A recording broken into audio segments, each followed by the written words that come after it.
Hi all, my name is Jordan LaMothe. I'm going to talk a little bit about how I sharpen my knives. I just made this knife here in a 4-part series that I was producing in conjunction with Sanborn Mills Farm, detailing how I made this blade start to finish. And now I'm going to put an edge on the knife and show how I do that. So when the knife comes off the grinder, off the sander, or the finish knife, it does not yet have an edge. The edge is just slightly flat. And you can see that if you look straight at the edge in the light. There's light glinting off the edge. So we can see that it's dull, and it obviously feels dull, and we want to put an edge on it. So in order to do that, we need to remove a little bit of material from each side of that edge to sharpen the knife. And in order to remove the material, we're going to use some stones. So for my first initial edge on any knife, I tend to use a fairly coarse stone. This is a 325 grit diamond stone. It's a DMT coarse stone. And this removes metal very quickly and will enable me to put a rough edge on the blade and do the majority of the material removal. I have the stone oriented perpendicular to my body, and that enables me to do all of my work out in front of me without having to alter my body mechanics too much. So the principle of sharpening, the way I do it, and there are a million different ways to sharpen. The way that I sharpen is I like to move the knife on the stone so that the stone is cutting toward the edge. I don't drag the knife over the stone. I make it so that the knife is almost like cutting the surface off the stone in that sort of motion. What that does is it tends to work the metal back on itself as you are cutting, and it resists the tendency to create a burr. Some people create a burr and then take off the burr in the stoning process, and the burr is like a very, very, very thin foil created by the steel that gets pushed up at the edge of the blade. But when you work with this, when you work toward the edge, you end up working that burr back on itself, so it never really forms and draws out. Now, if you have a burr on a finished knife, that burr is going to bend over. When the burr bends over, no matter how sharp the burr is, it's not facing the right direction, and so it's still going to cut like a dull knife. So we want to make sure that we get this knife to a razor sharp edge that ends cleanly without any burr. So the angle of the knife on the stone is fairly important if you want to get a good edge and have it hold its edge for a long time. The finer the angle is, as in the thinner that edge is, the easier it will cut, but the more fragile it will be. So the edge will be more likely to roll or bend or chip. So you want to find a nice balance, and if you are going to be using your knife for, say, cutting a lot of meat or breaking down chickens and animals where you're going to be maybe contacting bone, it's a better idea to have a slightly steeper angle, a bit of a heftier edge on your knife. If you're just going to be whizzing through vegetables, then a little bit of a shallower edge can work. A lot of people use this method and to kind of get the sense for what a good angle is. If I put the knife 90 degrees on the stone, that's a 90-degree angle. If I split that in half, you have 45 degrees. If I split that in half again, you have about 22.5 degrees. And that's a good steep edge for a knife. If you're going to be doing a lot of cutting heftier things, bone or something tough like an acorn squash, then a 22-degree angle is pretty good. I usually go a little bit less than that, especially for this first pass. When we're putting the initial edge on the knife, it can be a little finer. We can go to a steeper edge as we move up in grits. So I'm going to say that this is the angle that I want. Now, in terms of the motion on the stone, I keep my wrist fairly stiff, and I support with my left hand. So the idea is that your hand is going to stay totally level, and practicing this over the stone, trying to keep the knife at the same angle and the same distance from the stone is a good way to kind of get your bearings, figure out what it feels like before you start removing metal. You want to pay attention not to twist the knife either this direction or this direction, because that will change your cutting angle, and particularly if you twist down, you can also mar the blade with the stone abrasive, which would undo a lot of the careful hand sanding that we did to make this knife look the way it does. So we're going to be sharpening this way on one side, and the other side we're going to be sharpening this way. I have the stone moving at an angle to the knife. So when I'm sharpening away from myself, the handle's pointing forward. When I'm sharpening toward myself, the handle's pointing backward. So try to imitate the same motions on either side. When I turn it over, I support the knife with my first finger and thumb. These kind of adjust the angle so that I can twist, roll forward and back. And again, I have my left hand to brace the cutting edge, to keep anything from bending or whatnot when I move across the stone. But this principle is the same. The wrist stays still. All of the motion is done in your shoulder and elbow in order to keep that angle the same. And I'll do a pass and pick it up, and a pass and pick it up. And same on this side. You can do 2 on one side, 2 on the other, 1 on each side, alternating. It doesn't matter, but you want to switch frequently and sharpen the same amount on both sides, the same number of strokes on both sides. It's good to keep the edge symmetrical. So I'm going to start on one side, and I'm going to do a pass.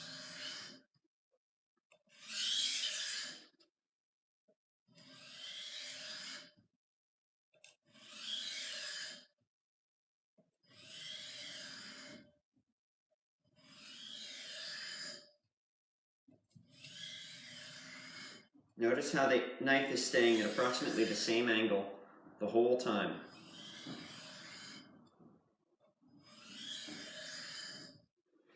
All right. So now I'm going to check and see if the edge is sharp yet. So the first check that I'm doing is I'm just looking at it in the light. I'm seeing where the light glints off the edge of the blade. And you won't be able to see this in the camera, but I can see right now that there's a little bit of light glinting right here on the edge, and there's a lot of light glinting on the heel.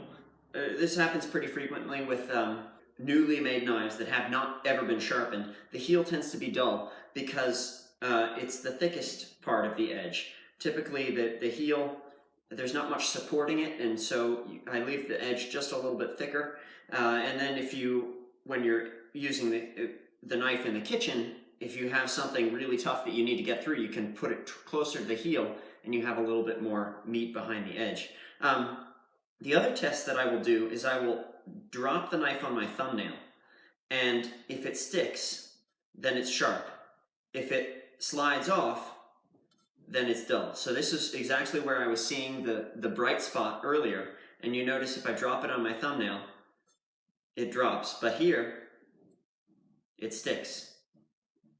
You don't need much pressure. Oh, and so it's still dull toward the tip, but not all the way at the tip. So with these in mind, now I can go back and focus my strokes to concentrate on the dull spots. So instead of doing a whole stroke all the way out to the tip to sharpen this heel, I'm going to just apply pressure and just draw straight back and straight forward.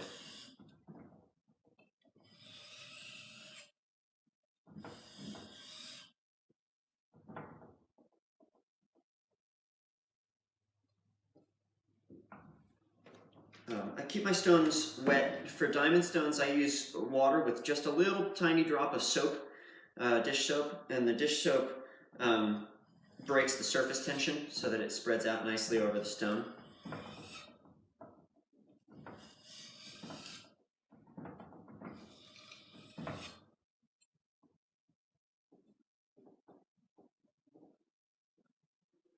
All right. it doesn't take much pressure to remove material from the knife, and the more pressure you create, the more of a burr you will create at the same time. Very light pressure resists formation of a burr because it doesn't deform the steel as much.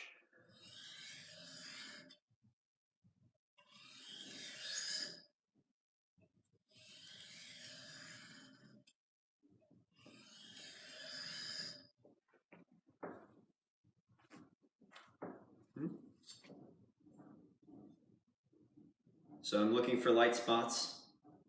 You see one light spot at the heel still, but in general, it seems to be sharp. I'm noticing it's cutting everywhere except the heel.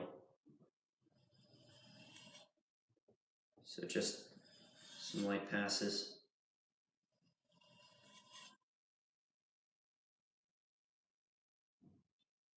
And there we are. So that's the initial edge. For the most part, if you are maintaining your knives in the kitchen with stones, you will never need to use a stone this coarse. 320 grit is a very coarse stone. Removes a lot of metal quickly, and you won't need that. I use it for my initial edge sharpening.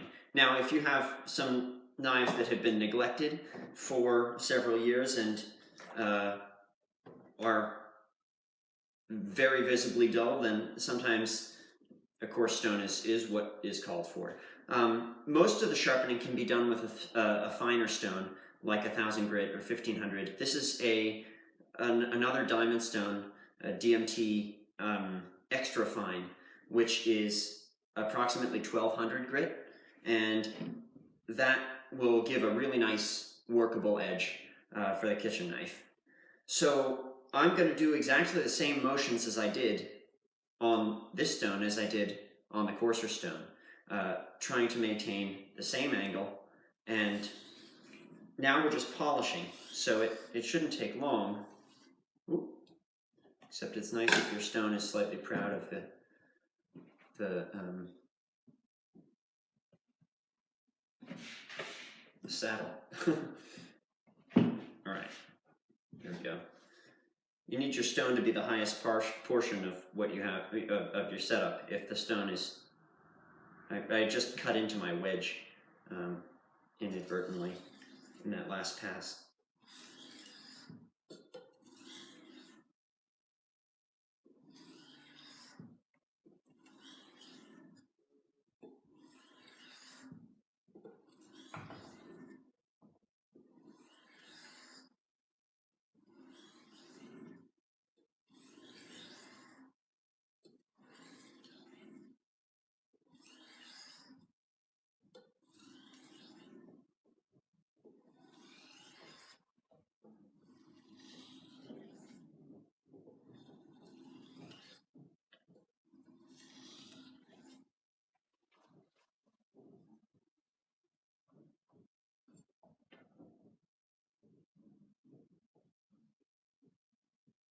So I'm looking to see what the scratches look like on the edge, because typically they're visible enough that you can tell whether you've removed the coarse scratches. And I can see that there's still some coarser scratches.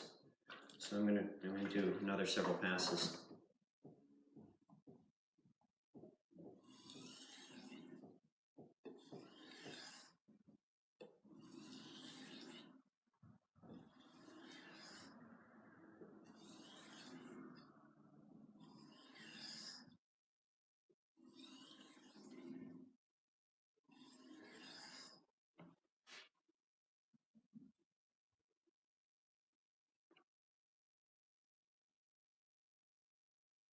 So I'll test the knife all down its length again. Also test the point, make sure the point is totally sharp. And this knife is sharp. You could use this very effectively in a kitchen at this point. One test that I like for edge uniformity is slicing through a piece of paper. If there is a nick or a dull spot on your edge, it will stop and start to tear the paper wherever that is.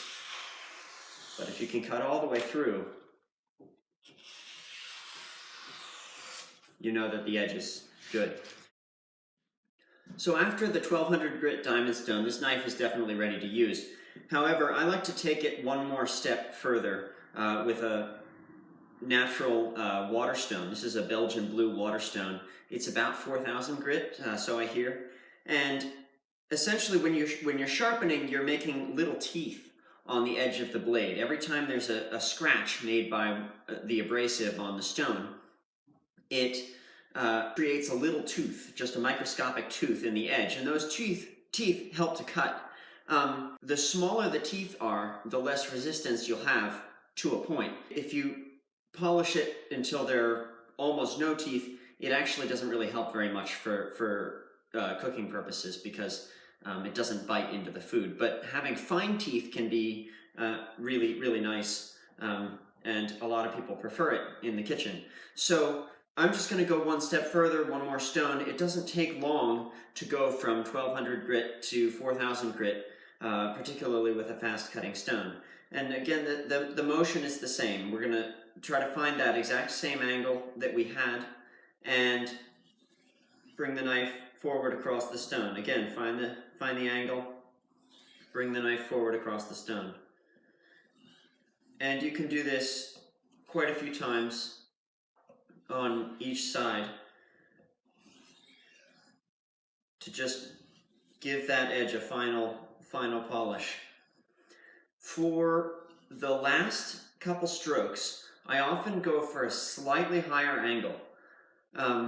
What that does is at the very, very edge, it makes it even a little bit steeper. It just adds a little bit more strength to the edge, and that will just help it hold its edge a little bit longer without compromising much of its cutting ability.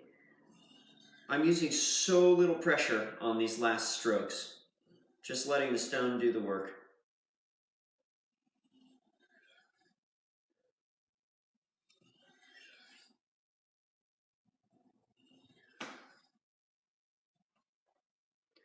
And there we have it, a nice polished edge. And do our paper test. It seems to work nicely. So just to recapitulate what we've covered here, when we're sharpening, you're removing material from the edge to create a sharp ridge along the edge of the blade. You start with a coarser stone and move to a finer stone. For the most part, a 1200 grit or 1000 grit to 1200 grit stone is a fine place to start. If your knife is really, really dull, then you can use a coarser stone to establish that primary edge. The motion we're using to sharpen holds the knife in a pinch grip. You find the proper angle and hold your wrist stiff. Not with too much tension, but holding it stiff so that it's not moving up and down, it's not rotating. And then the rest of the motion is done with your elbow and shoulder to keep that knife at the continuous same angle the whole time on both sides. The offhand supports the blade to keep the pressure even and to keep it from bending. The only other thing is the two methods that we had for seeing if the blade is sharp. So the first is to look at the blade straight on, look at the edge straight on, and to see if there are any light spots glinting off the edge. If the edge is totally sharp, you won't see a transition between one side of the blade and the other side of the blade. Or you won't see any line of any sort. It'll just look dark. If there are any light spots, you know that they're dull. The other test we had was to gently drop the blade on your thumbnail and see if it slides off. If the blade slides off your thumbnail, then it means it's dull in that one location, so you can do that all the way. And then actually there was one more, which is the paper cut.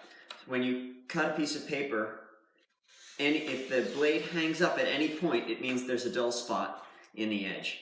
And you can focus on the dull spots by concentrating your strokes in those spots on the blade. So, thank you for watching. This is Jordan LaMothe.